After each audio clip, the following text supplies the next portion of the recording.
আরটিভির সকল দর্শকদেরকে স্বাগত জানাচ্ছি। আজকে আমাদের সঙ্গে বিশেষ একজন অতিথি যোগ দিয়েছেন। নবনিযুক্ত বলবো না, দায়িত্ব পেয়েছেন বেশ কিছুদিন হলো। আ প্রাক্তন সাংবাদিক মুশফিকুল ফজল আনসারী। আমরা তার নতুন জীবনের যে যাত্রা, তিনি সাংবাদিকতা পেশা ছেড়ে এখন কূটনীতিতে পদার্পণ করেছেন এবং এই জীবনটাকে বেছে নিয়েছেন। এই বিষয়ে কথা বলবো এবং আমাদের কিছু প্রশ্ন রয়েছে তার কাছে। আমার কাছে মনে হয় এই প্রশ্নগুলো শুধু আমার একার নয়, এই প্রশ্নগুলো মানুষও আসলে জানতে চায় আসলে বিষয়টা কী। আমরা শুরুর যে প্রশ্নটা আপনার কাছে রাখতে চাই সেটা হচ্ছে আ যখন ৫ আগস্টের পরে সরকার গঠন করার একটা প্রক্রিয়া শুরু হলো।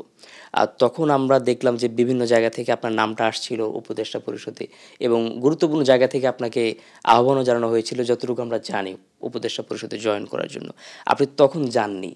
এখন এবং আপনি সে সময় একটা ফেসবুক এবং টুইটারে আপনি পোস্ট করেছিলেন, বলেছিলেন যে অন্তর্বর্তীকালীন সরকারের কোনো পার্ট আপনি হতে বিশেষ আগ্রহ রাখেন না, এটা বলছিলেন। তো ওই জায়গাটা থেকে আসলে এখন রাষ্ট্রদূত হিসেবে দায়িত্ব নিলেন, এটা কি একটু আমরা ভিন্নতা খুঁজে পাই কিনা? অবশ্যই এটা একটা ভিন্নতা এবং ভিন্ন অবস্থান। ধন্যবাদ ফারাবি আপনাকে এবং আপনার আরটিভির দর্শকদেরকে।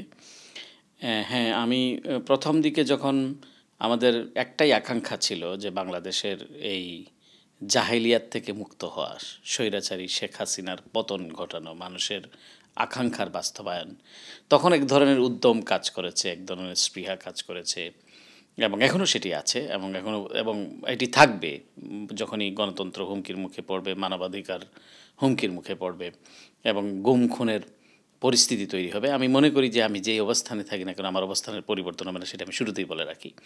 এবং আমি মনে করি যে হ্যাঁ, সেটা খুবই আমি মনে করেছিলাম, সেই সময় আমি মনে করেছিলাম যে আমার তার নানা ধরনের চড়াই উতরাই পেরিয়ে এটি হয়েছে, তো অনেক রক্তত্যাগের বিনিময়ে ছেলেদের, ছাত্রদের, মানুষের তাজা প্রাণ ঝরেছে সেখানে এবং আমি তাদের স্মৃতির প্রতি গভীর শ্রদ্ধা জানাচ্ছি এই মুহূর্তে। আমরা যতবারই কথা বলবো আমার সাথে সেই কাজটি করা উচিত, কারণ যাদের ত্যাগের বিনিময়ে আমরা এই একটি হাসিনা মুক্ত বাংলাদেশ পেয়েছি, স্বৈরাচার মুক্ত বাংলাদেশ পেয়েছি। তো তখন আমার মনে হয়েছিল যে ওয়াশিংটনে থাকাটা খুব জরুরি মনে করেছি ওই সময়টার জন্য, যে কারণ একটি সরকার গঠিত হয়েছে, নানামুখী নানা ধরনের তৎপরতা চলেছে, নানা ধরনের ষড়যন্ত্র। সুতরাং আমরা সবাই যদি যার যার জায়গা থেকে ছুটে যদি সরকারে চলে আসি, তখন মনে হয়েছে যে না, আমার মনে হয় যে ওই সময়ে আমি কোনো ধরনের মানে চেষ্টা করি নাই আমার তরফে। যারা হয়তো পছন্দ করেন, ভালোবাসেন, তারা হয়তো বলেছেন এবং এটি স্বাভাবিকভাবেই আমাকে কোনো কর্নার থেকে জানতে চাওয়া হয়েছে। আমি মনে করি যে ওই সময় আমি যা করছি আমি সেটিকে ভালো মনে করেছি এবং পরবর্তীতে আমি রাষ্ট্রদূত হিসেবে দায়িত্ব নিয়েছি এই কারণে যে আমি মনে করেছি যে প্রথমত হলো প্রফেসর মোহাম্মদ ইউনূস, দেখতে হবে পার্সনটাকে, যিনি সরকার প্রধানের দায়িত্ব নিয়েছেন। কারণ আমি বাইরে থাকি, ওয়াশিংটনে থাকি, আপনি জানেন যে ওয়াশিংটনের ইনফ্লুয়েন্স কতটুকু এবং সেখানে প্রফেসর ইউনূস একটা ব্র্যান্ড নেম গ্লোবাল অ্যারিনাতে এবং সেখানে তিনি সরকার প্রধানের দায়িত্ব নিয়েছেন। আমি মনে করেছি যে তার সঙ্গে কাজ করাটা সম্মানের। একই সঙ্গে আমি মনে করেছি যে আমি যদি সরকারের সঙ্গে যুক্ত থাকি, কারণ আমরা একটা আকাঙ্ক্ষার বাস্তবায়ন চাই মানুষের, যে আমরা যে গণতান্ত্রিক শাসন ব্যবস্থা চেয়েছি, গণতন্ত্রে যাতে বাংলাদেশ প্রত্যাবর্তন করে, যাতে আমাদের প্রথা এবং প্রতিষ্ঠানগুলো যাতে রিফর্ম হয়। তো সেখানে যেখানেই থাকি না কেন আমি মনে করি যে আমি কন্ট্রিবিউট করতে পারবো দুইভাবে, একটা হলো বাইরে থেকে আর একটা হলো ভিতরে থেকে, কারণ সরকারের সঙ্গে যুক্ত থাকলে নানা ধরনের কন্ট্রিবিউশন করার সুযোগ আছে। সেই জন্য পরবর্তীতে যখন আমাকে বলা হয়েছে, আপনি জানেন যে আমার প্রায় 2-3 মাস আগে আমার অর্ডারটি হয়েছে, তারপরে আমি মনে করেছি যে তারপরে একটা প্রক্রিয়া লাগে, কারণ ওই যেই দেশে পাঠানো হয় সেই দেশের অ্যাগ্রিমো যেটাকে বলে সেটার অনুমতি দরকার হয়। তো সেই সমস্ত প্রক্রিয়া এর মাধ্যমে আমি মনে করেছি যে সম্পন্ন হয়েছে এবং আমি মনে করি যে দায়িত্ব নিয়ে দেখি একটু ভিন্নতা আসলো, যে কারণ ডোর ইজ ওপেন। আপনি এমন না যে আপনাকে nothing is permanent in the world. সুতরাং আপনি চেঞ্জ হতেই পারে। তো সুতরাং আমি মনে করি যে একটু চেঞ্জ আসুক এবং দেখি আমি কতটুকু করতে পারি। আপনি যেটা বলছিলেন যে ওয়াশিংটনের সেই সময়টায় এটা ক্রুশিয়াল মোমেন্ট ছিল আমাদের জন্য। নানা ধরনের অপপ্রচার চালানো হচ্ছিল এবং এক প্রকার যেহেতু আমরা ভয় পেয়ে যাচ্ছিলাম অনেকটা বাংলাদেশের নাগরিক, যেই পর্যায়ের অপপ্রচার চলছিল। তো এই অপপ্রচারগুলো আপনি তো সেখানে ডিল করেছেন। এই অপপ্রচারগুলো কী ধরনের ছিল এবং আপনি কী ধরনের আসলে ভূমিকা রাখতে পারছিলেন ওই সময়? না, আসলে এটা একটা কোঅর্ডিনেটেড ক্যাম্পেইন ছিল এবং বিশেষ করে ভারতের রাইট উইং মিডিয়াগুলো যেভাবে তিলকে তাল বানিয়ে যে ধরনের যা ঘটেনি তা ঘটেছে বলে একটা পুরো একটা মানে একটা সেন্সেশন তারা তৈরি করতে চেয়েছে এবং কিছুটা পেরেছেও, কারণ আমরা দেখেছি যে নানা রেসপন্সিবল মানুষ কিন্তু সেটাকে তারা এটাকে টুইট করেছে, সোশ্যাল মিডিয়ায় তারা অ্যাক্টিভ হয়েছে। পরবর্তীতে অনেকে বুঝেছেন যে এই ধরনের প্রচারণা সঠিক নয়, এবং অনেকেই কিন্তু এটা অনেকে কেউ কেউ রিগ্রেটও করেছেন, কেউ কেউ পাল্টা টুইটও করেছেন যে যা ঘটেনি তা নিয়ে বলা হচ্ছে। সুতরাং এই ধরনের প্রথমত হলো একটা বিপ্লব হয়েছে, একটা অভ্যুত্থান হয়েছে, গণ অভ্যুত্থান যেটাকে বলে। তো সেই গণ অভ্যুত্থানের মধ্যে এখানে তো ধরেন ফুলের পাপড়ি বেছানো রাস্তা থাকবে না, সেটা তো নানা ধরনের কনফ্রন্টেশন হবে। তবে আল্লাহর অশেষ রহমত, যে ধরনের কনফ্রন্টেশন হওয়ার কথা, যেখানে যে অ্যানার্কি হওয়ার কথা এরকম একটা সরকার পরিবর্তনের ফলে, সেটির থেকে কিন্তু ওই দিন আমি 5ই আগস্টের কথা বলছি, মানুষের পক্ষে সেই ধরনের কিন্তু রিয়্যাক্ট তারা করেনি। এবং আমাদের সেই সময় যারা দায়িত্ব পালন করেছেন, বিশেষ করে আমি সেনাবাহিনীর কথা বলবো, তারা যে সেন্সিবল ভূমিকা রেখেছে, সেনাপ্রধান থেকে শুরু করে, এটিও কিন্তু একটা রিমার্কেবল। এই ট্রিবিউট তো আপনাকে দিতেই হবে, এটাকে আপনাকে অ্যাকাউন্টে নিতেই হবে যে সেনাবাহিনীর যে ভূমিকা ছিল, তারাও আপনি চিন্তা করেন অপোজিট ডাইরেকশনে যে কী অবস্থা হতো, একটা এনার্কি হতো, হাজারো মানুষের লাশ পড়তো, সবাই গণভবনের দিকে ছুটছে, সেখানে যদি রিয়েক্ট করা হতো। সুতরাং এই অবস্থার থেকে আমরা পরিত্রাণ পেয়েছি, পাবার ফলে যে কিছু কিছু ঘটনা ঘটেছে, কারণ মানুষের রিয়াকশন, মানুষ জানে যে হারিয়েছে, সে জানে সে কী হারিয়েছে, আমি বললেও থেমে থাকবে না ওই সময়ের জন্য। তো সে মানুষ এটা রিয়্যাক্ট করেছে, এবং এই রিয়্যাক্ট কিন্তু আওয়ামী লীগ হিসেবে, ফ্যাসিস্ট হিসেবে তাদের সঙ্গে হয়েছে, কোনো ধর্ম গোত্র বর্ণভেদে হয় নাই, কিন্তু তারা এটাকে ধর্মীয় আবরণ দেওয়ার চেষ্টা করেছে, বলেছে যে হিন্দু, কেউ হয়তো হিন্দু, সে এটা ফ্যাক্ট চেকিংগুলো হয়েছে, আপনারা দেখেছেন যে বিবিসি করেছে, অন্যান্য এএফপি করেছে, অন্যান্য নিউ ইয়র্ক টাইমস একটা বিশাল রিপোর্ট করেছে, voice of America English service তারা করেছে, ইন্টারন্যাশনাল মিডিয়াগুলো করেছে। সুতরাং মানুষের জানার সুযোগ হয়েছে যে যা ঘটেনি, এবং তারপরে পিছু হটেছে। এবং এইটার ফলে যেটা হচ্ছে, বাংলাদেশের মধ্যে আবার একটা জাতীয় ঐক্য গড়ে উঠেছে, সকলেই কিন্তু একটা প্ল্যাটফর্মে আসছেন যে না, এটা আর হতে দেওয়া যায় না, এনাফ ইজ এনাফ।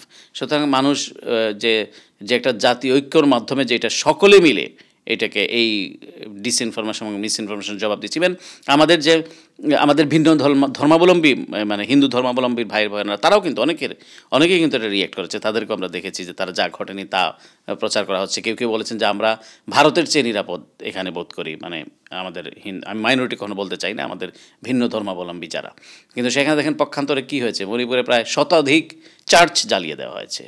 ভারতে যে ধরনের মাইনরিটিজের উপর আক্রমণ হয়েছে, শেষদারত অবস্থা আপনি দেখেছেন পুলিশ কীভাবে তাকে সেই বিষয়গুলো অ্যাড্রেস করা হয়, সেগুলি যখন অ্যাড্রেস করেছি তখন দেখেছেন যে আমাকে বিজেপি পর্যন্ত তাদের টুইটার আমাকে শিরোনাম বানিয়েছে। সুতরাং সেগুলিকে আমাদেরকে, কারণ যেখানে যেখানে মাইনরিটি, এটা তো ভারত বাংলাদেশ বলে কথা নয়, আপনি মাইনরিটি নিয়ে অ্যাড্রেস করছেন, বাংলাদেশে যা ঘটে নাই তা নিয়ে, অথচ আপনার দেশে মাইনরিটিদের উপর কীভাবে আক্রমণ হচ্ছে, কীভাবে তাকে আপনি দেশ ছাড়া করার জন্য আপনি মানুষদেরকে মানে আপনি ধরেন আইন করছেন, তো সেগুলি হলো এক ধরনের হিপোক্রেসি। তো সুতরাং সেটি একটা ভিন্ন আলোচনা, আমি সেটিতে যেতে চাই না। তবে আমার মনে হয় যে আমিও চেষ্টা করেছি, সকলেই মিলে চেষ্টা করেছে, সকলেই, মানে বিশেষ সরকারের সঙ্গে যারা আছেন, সরকারের বাইরে যারা আছেন, সকলে মিলে এটাকে জবাব দেওয়ার চেষ্টা করেছে। এবং ইভেন ভিন্ন দেশের, ইভেন আমেরিকানরা, তারাও যারা সেন্সিবল, যারা এখানে ডিপ্লোমেটের দায়িত্ব পালন করেছেন, তারাও যারা প্রাইভেট সিটিজেন, তারাও কিন্তু সোশ্যাল মিডিয়ায় খুব অ্যাক্টিভ হয়েছেন, ফ্যাক্ট চেক করে তারাও সেটির সঠিক জবাব দিয়েছেন। আপনি সাংবাদিকতাকে ইতি টানলেন এবং আপনি কূটনীতিতে প্রবেশ করলেন। এখন আমরা যতটুকু জানতে পেরেছি যে আপনি মেক্সিকোতে যাচ্ছেন রাষ্ট্রদূত হিসেবে। এটা আসলে আপনার যেই গুরুত্বপূর্ণ একটা দায়িত্ব পালনের ইচ্ছা নিয়ে আপনি যাচ্ছেন, ওই জায়গাটা অতটা গুরুত্বপূর্ণ কিনা? প্রথমত হলো, বাংলাদেশে আমি যেটা মনে করি যে কাজের ক্ষেত্রে, মানে আমি যদি কাজ করতে চাই তাহলে ঢেকি স্বর্গে গেলেও ধান বানে, একটা কথা আছে। আর সাংবাদিকতা আমি কিন্তু ইতি টানিনি। সাংবাদিকতায় আমি এর আগেও কিন্তু মাঝখানে আমি সরকারকে সার্ভ করেছি। আমি, আপনার মনে থাকবার কথা, 2001 থেকে 2006 সাল পর্যন্ত আমি বাংলাদেশের নির্বাচিত প্রধানমন্ত্রীর প্রেস উইংয়ে কাজ করার সুযোগ হয়েছে, বেগম খালেদা জি। আমি গর্বের সাথে সেই অংশটুকু স্মরণ করি। তারপরে কিন্তু আমি আমার পেশায় ফিরেছি। আমি সাংবাদিকতাই করেছি, টেলিভিশন অনুষ্ঠান করেছি, দেশে বিদেশে করেছি, লন্ডনে ছিলাম, পরবর্তীতে আমেরিকায় গিয়েছি। সুতরাং আমি ইতি টানিনি। বলতে পারেন যে আমি আমার ইতি নয়, একটা গতিতে হয়তো একটু আমি পরিবর্তন এনেছি। এবং আমি হয়তো মনে করি যে এই যেটা আমি বললাম যে একটা ভিন্নতা, আরেকটা, এবং আমাদের সাংবাদিকতার ক্ষেত্রেও কিন্তু এটাও কিন্তু এটা আমি মনে করি সাংবাদিক হিসেবে আপনারাও সকলেই এটার জন্য একটু এই কৃতিত্বটা আমার মনে হয় শেয়ার করতে পারেন। সেটা হলো, সাংবাদিক হিসেবে বাংলাদেশে খুব কম সংখ্যক মানুষ রাষ্ট্রদূতের দায়িত্ব পেয়েছেন। বিশেষ করে আমি যদি স্মরণ করি আমাদের শ্রদ্ধেয় এনায়েতুল্লাহ খান মিন্টু যিনি ছিলেন তিনি রাষ্ট্রদূত হয়েছিলেন, আপনার মনে থাকবার কথা। আক্তারুল আলম আমাদের ইত্তেফাকের উপদেষ্টা সম্পাদক ছিলেন, তিনি রাষ্ট্রদূত হয়েছিলেন। মাহবুবুল আলম তিনি রাষ্ট্রদূত হয়েছেন। তা আমার জানা মতে খুব কম, আর আমি আর জানি না, আমার জানা মতে আর নেই। প্রেস মিনিস্টার বা অন্যান্য ক্যাটাগরিতে অনেকে হয়েছেন। সুতরাং এই কমিউনিটির প্রতি আমি মনে করি যে এক ধরনের অ্যাটেনশন দেয়া, এটা আমি বলবো যে সেই হিসেবে। আর আরেকটা হলো যে মেক্সিকোতে আমাদের দেশে কিছু পিকুলিয়ার জিনিস আছে, আমার বলতে দ্বিধা নাই, যে আমাদের পররাষ্ট্র ক্ষেত্রে আমি জানি না এই প্রশ্নের উত্তরে বা আপনার কোনো পরের প্রশ্ন থাকলে আমি সেটা আগে অ্যাডভান্স হয়তো বলে দিচ্ছি। সেটা হচ্ছে এই যে গুরুত্বপূর্ণ এবং কম গুরুত্বপূর্ণ, যেমন এটা আমরা কিভাবে ডিফারেন্সিয়েট করি, যে আমরা কি চাকচিক্য দেখে যেই দেশ যত সুন্দর বা যেই দেশের যত মানুষ যত চোস্ত অথবা এইটা দিয়ে, কিন্তু আমাদের দেশে কিন্তু এইরকম একটা পররাষ্ট্র মন্ত্রণালয়ে আমি দেখছি, অতীতেও দেখেছি একটা নীতি আছে, যেমন কেউ বলে কম গুরুত্বপূর্ণ মানে ছোট দেশ থেকে বড় দেশ, এবং ছোট দেশের বড় দেশের আকার নিয়ন্ত্রণ হয় চাকচিক্য থেকে। দেন আমেরিকা, সবার টার্গেট থাকে আমেরিকায় হওয়ার, তো আমেরিকাকে সবাই মনে করে ওইখানে গেলে বোধহয় প্রাইস পোস্টিং, তো বা মনে করে যে ইউরোপে গেলে বোধহয় প্রাইস পোস্টিং, কিন্তু আপনি অন্য জায়গায় গেলে, নেপালে গেলে বা ইভেন ইন্ডিয়াতে গেলে আপনি বা পাকিস্তানে গেলে সেটাকে প্রাইস পোস্টিং মনে করছে না। কিন্তু পক্ষান্তরে আপনি ইন্ডিয়া এবং পাকিস্তানকে দেখবেন, তার সব বেস্ট ডিপ্লোমেটকে কিন্তু এই সমস্ত দেশে পাঠানো হয়। এবং তারপরে এটা আমেরিকাতে আপনি দেখবেন সবচেয়ে বড় প্রতিবেশী হচ্ছে তাদের মেক্সিকো, সবচেয়ে বড় মিশন হচ্ছে আমেরিকার মেক্সিকোতে। সুতরাং প্রায়োরিটি, আমাদের ফরেন পলিসি হওয়া উচিত প্রায়োরিটি অনুযায়ী। আমাদের ডিপ্লোম্যাটিক টাইজ, আমাদের যে ডিপ্লোম্যাটিক যে রিলেশন আছে সেটার যে বাইলেটারাল ট্রেড, ইনভেস্টমেন্ট এবং যে পটেনশিয়ালিটি যেটা আছে সেটার উপরে বেস করে, কিন্তু না আমাদের দেশে হয়। এবং 3 বছর আপনি এরকম আছে জিনিস একটা আছে, 3 বছর আপনি হয়তো কম গুরুত্বপূর্ণ কম গুরুত্বপূর্ণ দেশে আপনি সার্ভ করবেন, তারপর আপনি একটা গুরুত্বপূর্ণ দেশ অর্থাৎ আপনি ইউরোপ বা কোথাও যাবেন। এবং সকলেই অনেকেই আমাদের দেশে এটা মানে আমরা মানে ডিপ্লোমেসিটাকে একটা চাকরি নির্ভর, বিগত সরকারের সময় যেটা করা হয়েছে একটা চাকরি নির্ভর একটা সার্ভিসে পরিণত করা হয়েছে। ডিপ্লোমেসি কিন্তু চাকরি নির্ভর সার্ভিস নয়, যেমন সাংবাদিকতা কিন্তু চাকরি নির্ভর নয়। তো সুতরাং এই ডিপ্লোমেসিতে তারা মনে করছে যে কেউ মনে করে যে আমার ছেলে পেলে হয়তো ভালো থাকবে, আমি একটু ভালো ইউনিভার্সিটিতে পড়াবো, আমাকে স্যার ওইখানে দিতে হবে বা এখানে দিতে হবে, তারা হয়তো গিয়ে পররাষ্ট্র সচিবকে বলছে বা ইয়েকে বলছে, তো এই ধরনের একটা আকাঙ্ক্ষা তৈরি হয়। তারপরে তারা একটা তাদের একটা নিজস্ব চয়েস মানে যেটা তৈরি হয়েছে যে তারা এইখানে না হলে ওইখানে যেতে হবে। তো সুতরাং আমি মনে করি যে এই কারণে আমি এটা নিয়েছি যে না, আমার যদি ইচ্ছা থাকে আগ্রহ থাকে, তাহলে তো পরে আমি তো গো ধরতে পারতাম যে না আমাকে এখানে হইতে হবে, না হলে পরে আমার দরকার নেই। কিন্তু আমি মনে করলাম যে না, আমি এটা প্রথমত হলো দেখি যে এইটার পটেনশিয়ালিটি, এইটার যে যে যেটি করা যাবে, যে ধরনের রিলেশন আছে, যদি আমাদের যে ট্রেড বাণিজ্যিক যে সম্পর্ক আছে সেটাকে যদি উত্তরণ ঘটানো যায়, এবং সেই জন্য আমি নিয়েছি। এবং আমাদের এই সংস্কৃতিটা পরিহার করা উচিত, যেটা আমার মনে হয় এই গভর্নমেন্ট এটা কিন্তু করছে। এটা খুব এই বর্তমান অন্তর্বর্তীকালীন কারণ সব প্রতিষ্ঠান তো পচে গিয়েছে, ধ্বংস হয়ে গিয়েছে, ধ্বংসস্তূপ থেকে তুলে আনছে সবগুলি দপ্তরই। তার মধ্যে বৈদেশিক সম্পর্কের ক্ষেত্রে যে সবচেয়ে বড় অর্গান যে পররাষ্ট্র মন্ত্রণালয়, সেটাতেও চেষ্টা করা হচ্ছে একটা ডিসিপ্লিন নিয়ে আসার, এবং যে যেখানে থাকার, বাংলাদেশে তো মুশকিল হচ্ছে যে যেখানে থাকার কথা সে সেখানে নাই।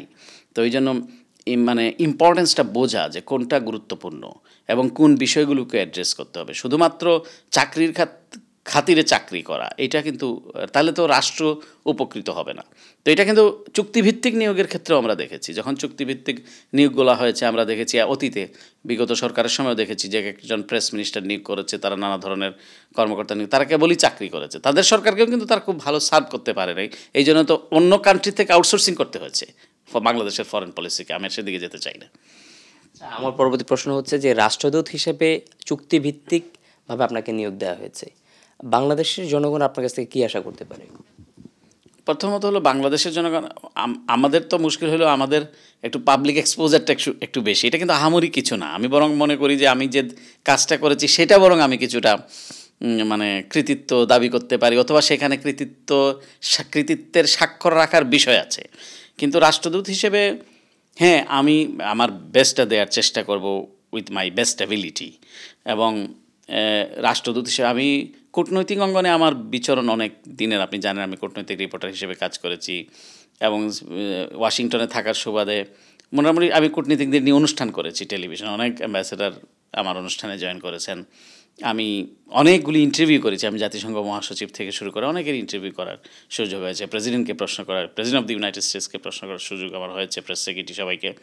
তো আমি মনে করি সেই দিক থেকে আমার একটা বিচরণ আছে, কিন্তু আমি তো ডিপ্লোম্যাট হিসেবে আমি সার্ভ করিনি, এটাও আমার জন্য একটা নতুন অভিজ্ঞতা বটে। কিন্তু আমি মনে করি যে এটা সম্ভব যে আমার এক্সপার্টিস যেটা আছে, আমার যা আমি শিখেছি, শুধু পুঁথিগত বিদ্যা দিয়ে তো আর হয় না, যে যা মানুষের এক্সপিরিয়েন্স দেখে শেখার একটা, তারপরে কানেকশন, ডিপ্লোমেসিতে কানেকশন ইজ ভেরি ইম্পর্ট্যান্ট। আমার 9 to 5 অফিস করার চেয়ে বিষয় হলো যে আমি কতগুলো কন্ট্যাক্ট আমার আছে, কে আমাকে রেসপন্ড করছে, কে আমাকে রিচ আউট করছে, আমি কাকে রিচ আউট করছি, এগুলো খুবই ইম্পর্ট্যান্ট। এবং ধরেন আমি এই ওয়াশিংটনে বেল্টওয়ে যেটাকে বলে, আমি যে সময়টা আমি ব্যয় করেছি, আমি সাংবাদিকতা করেছি, অ্যাট দ্য সেম টাইম আমি কানেকশন বিল্ড করেছি। মেক্সিকোতে যদি আমার কোনো কানেকশন নাই, মেক্সিকোর পয়েন্ট অফ ভিউ থেকে আমি একজন লেম্যান, কিন্তু আদার কন্ট্যাক্ট আপনি যদি দেখেন তাহলে হয়তো আমার সেই কানেকশান কিন্তু তাই বলে ধরেন আমাদের ইভেন যিনি মেক্সিকান অ্যাম্বাসেডর, যিনি ওয়াশিংটনে আছেন, অথবা ওয়াশিংটনের যিনি মেক্সিকোতে আছেন, বা ওই উইং, তাদের সাথেও আরও যারা আছেন, মানে এই যে আমি হওয়ার পরে আমি এখানেও একটা নেটওয়ার্কিং করার চেষ্টা করেছি, যে আমি গেলে পরে কী ধরনের সাপোর্ট পেতে পারি একটা। কারণ আমাদের যারা প্রফেশনাল ডিপ্লোমেট, তাদের তো এক ধরনের অফিসিয়াল তাদের দাপ্তরিক কাজকর্ম করতে হয়, এবং আরেকটা বিষয় হলো যে তাদের প্রতি অবিচার করা হবে প্রফেশনাল ডিপ্লোমেটদের, আমি অন রেকর্ড সেটি বলতে চাই, সেটি হলো তারা কিন্তু ততটা স্বাধীন নয়। একজন ডিপ্লোমেট হিসেবে সে যে স্বাধীনতাটা, যে লিবার্টিটা এনজয় করার কথা, যেটা আমরা অপরাপর ক্ষেত্রে দেখি, দুই ক্ষেত্রে স্বাধীন নয়, একটা হলো সিদ্ধান্ত গ্রহণের ক্ষেত্রে, আরেকটা হলো বাজেটিংয়ের ক্ষেত্রে, মানে অর্থনৈতিক যে সংস্থান। আপনি কি জানেন বাংলাদেশের ডিপ্লোমেটরা সবচেয়ে বেশি কম বেতন পায়, এবং নেপালের চেয়েও কম বেতন পায়। মানে তাদের যে জাতিসংঘের যে ইন্ডেক্স আছে, যে লিভিং স্ট্যান্ডার্ড, সেটার চেয়ে সবচেয়ে, আপনি হয়তো মনে হতে পারে যে একটা রাষ্ট্রদূত বা একটা অফিসার ধরেন, সে হয়তো $3,000 বেতন পায়, আপনি হয়তো 125 টাকা দিয়ে সেটা গুণ করছেন, এখানের জন্য অনেক টাকা, কিন্তু এখানে তার বাড়ি ভাড়া দিতেই তার $3,000 চলে যাবে, সে যদি উন্নত বিশ্বের কোথাও থাকে, বা ইভেন সব জায়গাতেই। কিন্তু এবং এই টাকাগুলো কিন্তু তাদের বেতন 2012 সালের পরে কিন্তু আর বেতন তাদের আর এটা রিভিউ করা হয় নাই, আর কিন্তু বাড়েনি। তো সুতরাং বাংলাদেশের যে প্রথমত হলো খুব কম বেতন পায় বাংলাদেশের কর্মকর্তারা, মানে ফরেন সার্ভিসের লোকেরা। তারপরে তারা যে মানে ওই যে একটা ব্যাপার থাকে যে কে কোথায় যাচ্ছেন, সেটা নিয়ে তাদের মধ্যে একটা চিন্তা থাকে।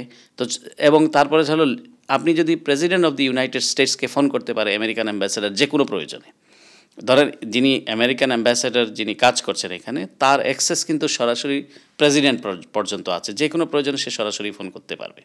তো সুতরাং যদিও তাদের উইং আছে, south and central Asia wing, বা আমি একটা দেশের উদাহরণ দিচ্ছি, যে তাদের উইংয়ের মাধ্যমেই সেখানে অ্যাসিস্ট্যান্ট সেক্রেটারি আছে, ডেপুটি অ্যাসিস্ট্যান্ট সেক্রেটারি আছে, ডেপুটি সেক্রেটারি আছে, আন্ডার সেক্রেটারি আছে, কিন্তু প্রয়োজনে নিরিখে। কিন্তু আমাদের দেশে ধরেন এই 15 বছর আপনি কি শুনেছেন কোনো রাষ্ট্রদূত প্রধানমন্ত্রীকে রিচ আউট করেছে? তাদের তো নানা আকাম কোকাম করেছে বা কোনো কাজে। তো সুতরাং বাংলাদেশের ক্ষেত্রে এটি নাই, কিন্তু এই স্বাধীন নয়। সে একটা ডিসিশন ক্ষেত্রে হয়তো অ্যাম্বাসেডার হয়তো লিখলো ফরেন সেক্রেটারিকে, ফরেন সেক্রেটারি হয়তো ফরেন মিনিস্টারকে জানাইলো, ফরেন মিনিস্টার হয়তো প্রধান, মানে তার তো আর ওইটাতে তার 4 দিন শেষ, হয়তো তার ওই মুহূর্তে তার সিদ্ধান্তটি দরকার। আমি সব ক্ষেত্রেই বলছি। সুতরাং সিদ্ধান্ত গ্রহণের ক্ষেত্রে আমি জানি সরকারি কাজের ক্ষেত্রে একটা নিয়ম মাফিক আছে, সেখানে মানে একটা রুলস আছে, একটা রেগুলেশন আছে, একটা প্রসিজিওর আছে, সেটার ভেতর দিয়ে যেতে হয়। কিন্তু সেই মিনিমাম সিদ্ধান্ত গ্রহণের ক্ষেত্রে সেটিও দরকার। এবং আরেকটা হলো অর্থনৈতিক স্বাধীনতা দরকার। আপনার কানেকশন বিল্ড করতে হলে পরে আপনাকে একজনকে ধরেন আপনাকে একটা এন্টারটেইন করতে হতে পারে। সেই এন্টারটেইনমেন্টের যেমন আমরা দেখি পার্শ্ববর্তী দেশগুলো যেভাবে তারা হোস্ট করে, একজন প্রাইভেট ইভেন্ট দিচ্ছে, অনেক টাকা সেখানে মনে করেন, সাথে সাথে একটা অনেক মানুষকে সেখানে দাওয়াত দিচ্ছে, সেখানে সেটাও কিন্তু মানে এবং প্রায় ফ্রিকুয়েন্ট হচ্ছে। আমাদের দেশের মিশনগুলোতে কি হয়, ওই 26শে মার্চের একটা অনুষ্ঠান হয়, 16ই ডিসেম্বর একটা অনুষ্ঠান হয়, এবং আমাদের প্রবাসী বাংলাদেশিরা সেখানে যোগদান করেন, কিন্তু খুব কম স্পেসিফিক। যেমন স্পেসিফিক শুধু আমি এটা ডিপ্লোম্যাটকে ফোকাস করে করবো। স্পেসিফিক যেমন আমাদের ওয়াশিংটনে, আমি বলছি আপনাকে, ওয়াশিংটনে প্রতিটা এমবেসি এক্সেপ্ট বাংলাদেশ এমবেসিটা করতে দেখি নাই, মানে আমি বিগত সরকারের সময় আমরা দেখেছি, আমি যেখানেছি প্রতিটা এমবেসি কিন্তু একটা এমবেসি নাইট বলে একটা অনুষ্ঠান করে। সেই এমবেসি নাইটে শুধু ন্যাশনাল প্রেস ক্লাবের ইন্টারন্যাশনাল করেসপন্ডেন্ট কমিটিকে ইনভাইট করা হয়, অথবা হোয়াইট হাউস করেসপন্ডেন্ট অ্যাসোসিয়েশনকে ইনভাইট করা হবে, এটা শুধু সাংবাদিকদের জন্য থাকে ওই তো তাতে হয় কি তাদের সঙ্গে কানেকশন বিল্ড হচ্ছে, ইন্টারাকশন হচ্ছে, মতের আদান প্রদান হচ্ছে, তার দেশকে প্রজেক্ট করতে পারছে। আমরা তো দেখেছি প্রতিদিন অনেক দিন আমরা পোষাতে পারি না, 2-3টা এম্বাসির দাওয়াত থাকে।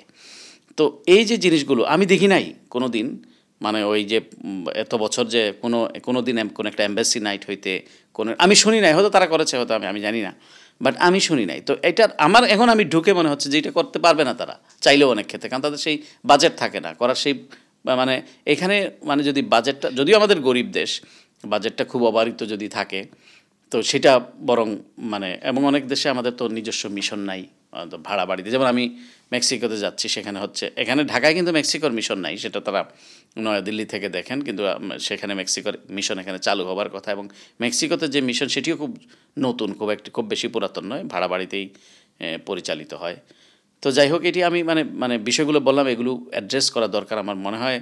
সরকার এবং এই বেতন বাড়ানোর একটা প্রক্রিয়া আমি মনে করি এটা খুবই যৌক্তিক, কারণ এই টাকায় আসলে চলে না, মানে যেইভাবে জিনিসপত্রের দাম মানে বেড়েই চলেছে, এবং যেইভাবে তারা ওই সমস্ত দেশের সঙ্গে অ্যাডজাস্ট করার ক্ষেত্রে, সেটা হলে খুবই ইন্টারনাল তাদের, মানে যেটা আমার কাছে মনে হয়েছে যে আমরা অনেক কোনো ক্ষেত্রে মনে হচ্ছে এটা কীভাবে সম্ভব, কীভাবে তারা দিন যাপন করে। আবার যেখানে খুব কম পয়সা, ধরেন যেই লোকটি লন্ডনে যেটা পাবার কথা সে সেটা পাচ্ছে না, সে নাইরোবিতে আবার ওই টাকাটা পাচ্ছে। তো এরকম কিছু মানে আছে, এইগুলো আমার মনে হয় অ্যাড্রেস করা উচিত, এবং এই সরকার করছে বলে আমার ধারণা, আমি যা যতটুকু দেখছি আর কি। আমরা আরেকটা প্রসঙ্গে যেতে চাই যে আপনি দীর্ঘদিন সাংবাদিকতায় ছিলেন, এবং আমি বললাম ইতি টানার কথা, আপনি সেটাকে উত্তরে বললেন যে ইতি হয়তো এখনই টানছেন না, এখন টেনেছেন আপাতত, বা গতি চেঞ্জ করেছেন, কিন্তু আবারও হয়তো কখনো প্রয়োজনে আপনি ফিরতেও পারেন। তো সেই জায়গা থেকে এই পেশার প্রতি আপনার অবশ্যই সবচেয়ে বেশি ভালোবাসা, এটা আমরা বিশ্বাস করতে চাই। এই পেশার মানুষের জন্য, মানে এই পেশাটাকে বাংলাদেশের মানুষ যেভাবে কাজ করতেছে, বাংলাদেশের সাংবাদিকরা যেভাবে কাজ করতেছে, এইটা আপনাকে, বা বর্তমানে 5 আগস্টের পরে সাংবাদিকতাটাকে আপনি কীভাবে মূল্যায়ন করতে চান? এটা কি আসলে, আমরা তো মনে করি যে একটা গুড গভর্নেন্সের জন্য একটা প্রপার জার্নালিজম দরকার, এটা আসলে হচ্ছে কি না? না, আসলে প্রপার জার্নালিজম বলতে যা বোঝায়, এখনও আমাদের সেখানে লেকিংস আছে অনেক। আমরা মানে বিষয়টা হচ্ছে যে এখানে কমিটমেন্ট, ইন্টিগ্রিটির বিষয় আছে, তারপরে মানে পেশার প্রতি যেমন পেশাদারিত্ব, তেমনি নিজস্ব একটা স্বকীয়তা থাকা দরকার। এখানেও একটা শুধু পত্রিকা স্বাধীন হলে হবে না, নিজের একটা স্বাধীন মনস্তাত্ত্বিক বিষয় জরুরি, মানে একটা স্বাধীনভাবে চিন্তা করার সক্ষমতা যেটাকে বলে।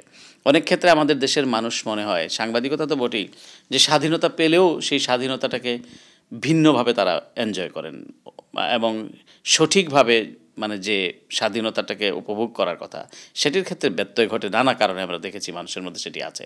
কিন্তু সাংবাদিকতা বলতে যা বোঝায়, এটা তো ধরেন মানে আমরা তো সোজা বাংলায় যেটা বলি, সাদাকে সাদা বলা, কালোকে কালো বলা। কিন্তু যখন আমি যখন সাংবাদিকতা করবো, তখন কেবলই যাতে সাংবাদিকতা হয়, এখানে আমি তো হিউম্যান বিং, আমার একটা চয়েস থাকবেই, কিন্তু সাংবাদিকতার ক্ষেত্রে সেটি থাকা মোটেই বাঞ্ছনীয় নয়। কিন্তু এটি ধ্বংস করে ফেলা হয়েছে।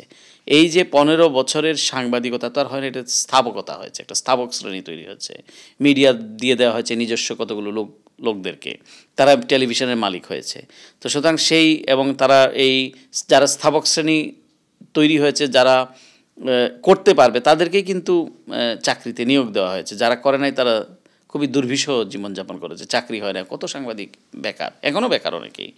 তো সুতরাং এই পেশার যে পেশাদারিত্ব, সেটি সরকারি তরফে যেরকম নষ্ট করা হয়েছে, তেমনি সাংবাদিকদের তরফে নষ্ট করা হয়েছে। সো-কল্ড আপনি দেখেন না যে একটা সাংবাদিক কত টাকার মালিক, এবং কীভাবে তারা দিন যাপন করে। আমরা অন্যের মানে ওই যে আওয়ামী সাংবাদিক তারা কীভাবে একটা সরকারকে দানব হতে যে সহযোগিতা করেছে, এই যে সো-কল্ড মিডিয়া কমিউনিটি, এটা বিরল, ইতিহাসে বিরল।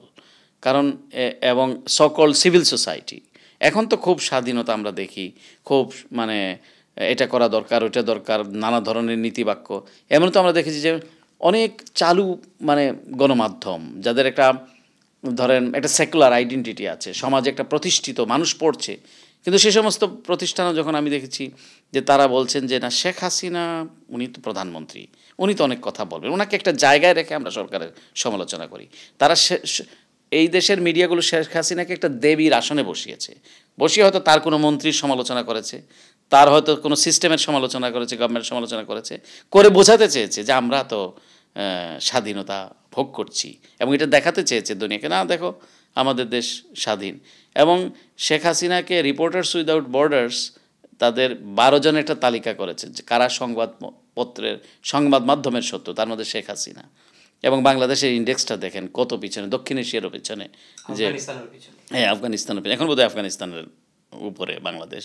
এবং এই ফেব্রুয়ারিতে বোধহয় একটা রিপোর্ট বেরোবে, প্রতি বছর তারা বোধহয় ফেব্রুয়ারিতে বের করে।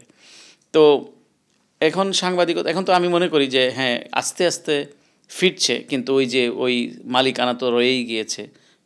যাদের বিত্ত বৈভবকে প্রতিষ্ঠিত করবার জন্য ভ্যানগার্ড হিসেবে মিডিয়া করেছে, এরাই তো মালিকানার মধ্যে আছে। সুতরাং এটা আমূল পরিবর্তন যদি না করা যায়, এবং মালিকানার ক্ষেত্রেও যদি এ ধরনের এই সমস্ত প্রতিষ্ঠান, আমি মনে করি যে একটা কমিশন করে এই সমস্ত প্রতিষ্ঠানের মানে একটা আমূল পরিবর্তন আনা দরকার, যে একটা প্রফেশনালিজম আনার জন্যে, যে আমার একটা সে কর্পোরেট হাউস, তার 3-4টা মিডিয়া থাকতে হবে, একটাতেও সন্তুষ্ট না, একটা তো থাকতেই হবে, 3-4টা তার মিডিয়া গ্রুপ থাকতে হবে, এবং তাদেরকে প্রোটেকশন দিতে হবে, একটা দিয়ে আরেকটাকে প্রোটেকশন দিতে হবে। এই যে এটা এক ধরনের অসুস্থতা, এই অসুস্থতা মানে এটা কোনো সুস্থ সাংবাদিকতা না, সুস্থ মানে কি বলে মুক্তমতের প্রকাশ না বা চর্চা না, এটা কেবলই অসুস্থতা, এবং অসুস্থতাকে প্যাট্রোনাইজ করা হয়েছে বিগত 15 বছর রাষ্ট্রীয় তরফে। তো আমার মনে হয় এর থেকে উত্তরণ ঘটবে মানুষের মধ্যে। দেখেছি যে যারা অনেকে অবশ্যই অনেক সেন্সেবল মিডিয়া পার্সোনালিটি আছে, মিডিয়া হাউস আছে, যারা হয়তো তখন পারে না, এখন পারার চেষ্টা করছে। তো আমি আশাবাদী, আমার মনে হয় এই ক্ষেত্রে পরিবর্তন আসবে। একটা প্রশ্ন, এই প্রশ্নেরই একটা অংশ থেকে যায় যে সমস্ত সাংবাদিকদেরকে আপনি উল্লেখ করছিলেন বারবার, হাসিনাকে দানব হতে সহযোগিতা করেছে এবং নানাভাবে তারা রাষ্ট্রকে ধ্বংসের জন্য করেছে, এমনকি জুলাই যে গণঅভ্যুত্থানটা হয়েছে, এই গণঅভ্যুত্থানের সংবাদগুলো যেন মানুষের কাছে প্রপার না পৌঁছে এই জন্য তারা ধামাচাপাগুলো দিয়েছে। তাদের ব্যাপারে আপনার মতামতটা কি একজন প্রাক্তন সাংবাদিক? না, প্রথমত হলো আইনের ঊর্ধ্বে কেউ নয়, আমিও নই, আপনিও নয়, সাংবাদিক কেউই নয়। আমি যদি আইনের ব্যত্যয় যদি কেউ করে থাকে, সাংবাদিকতার নাম ব্যবহার করে যদি অপকর্মে লিপ্ত হয়, তাকে আইনের আওতায় আনা উচিত, এবং তাকে আইনের আওতায় আসতেই হবে। এটা যদি আমি অন্যের ট্রান্সপারেন্সি আমি দাবি করছি, আমি অন্যের অ্যাকাউন্টেবিলিটি দাবি করছি, কিন্তু আমি অ্যাকাউন্টেবল নই, এটা তো হইতে পারে না। তো এইটা হওয়া উচিত। আবার অ্যাট দ্য সেম টাইম এটা অনেকে বলে যে সাংবাদিক অমুককে, প্রথমত হলো সাংবাদিক হিসেবে তাকে, সাংবাদিকতার কারণে তাকে গ্রেফতার করা হচ্ছে না, বলতে হবে যে দুর্বৃত্ত অমুককে গ্রেফতার করা হয়েছে, অথবা সে আওয়ামী স্থাপক অমুককে। আপনি সাংবাদিক শব্দটা কখন ব্যবহার করবেন? যখন সে সাংবাদিকতা করার কারণে, লেখার কারণে, অথবা বলার এক্সকিউজ মি, তার বলার কারণে অথবা লেখার কারণে আপনি তাকে গ্রেফতার করছেন, নাজেহাল করছেন। সুতরাং শুরুতেই বলা হচ্ছে সাংবাদিক অমুক গ্রেফতার, এতজন সাংবাদিকের হিসাব তলব, এতজন সাংবাদিক, তো হিসাব তো তাকে তলব করছে না তার লেখালেখির কারণে, সে আঙ্গুল ফুলে কলা গাছ হয়েছে, সেই জন্য তার হিসাব চাচ্ছে। তো সুতরাং এটাকে সাংবাদিকতা আর চুরি দুই জিনিস। তো এইটাকে আপনাকে মানে এইভাবে ডিফারেন্সিয়েট করতে হবে। আর আপনি যেটা বললেন যে প্রশ্নটা কিছু তাদেরকে কি সংশোধনের সুযোগ দেওয়া উচিত নাকি বিচার?